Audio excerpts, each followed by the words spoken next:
It's Morning Edition from NPR News. I'm Linda Wertheimer. And I'm Steve Inskeep. We have a shocking development in the relationship between bees and flowers. Scientists have learned something about how bumblebees do their jobs. Turns out they're not really bumbling around. They apparently can sense the electric field around flowers and use that to help them find nectar. NPR's Adam Cole reports. Flowers are in the ad business.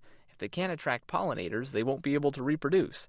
So they really have to push their brand. Our nectar will make you say yum, so why not try chrysanthemum? They may not resort to cheesy jingles, but according to Dr. Ann Leonard, flowers have plenty of other strategies. Oh yeah, flowers do.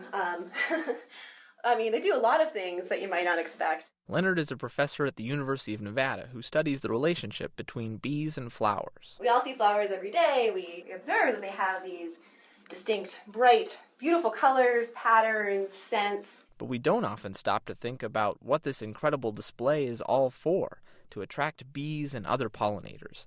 And it's not just things we humans notice. There's also patterns in the ultraviolet spectrum, petal temperatures and textures and shapes. And they all add up to the flower's particular brand. And we found that by producing these combinations of sensory stimuli, the plant basically makes its flowers easier for the bee to learn and remember. That means the bee can forage more efficiently, and flowers are more likely to be pollinated. This is a magnificent interaction where you have an animal and a plant working together, and they both want this to go as well as possible. That's Dr. Gregory Sutton.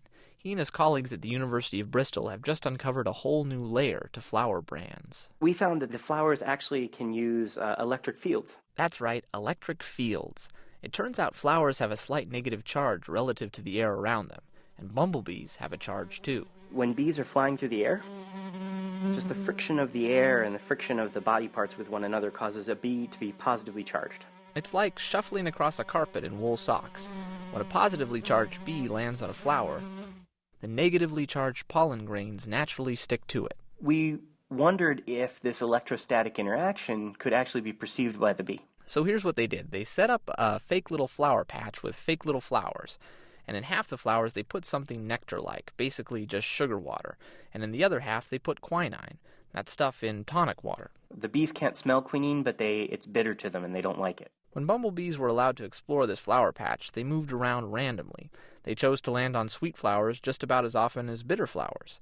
But when the sweet flowers carried a small charge, the bees learned pretty quickly to choose the charged flowers. They get to about 80% successful. The bees had recognized the electric field and had learned to use it to find sweet flowers.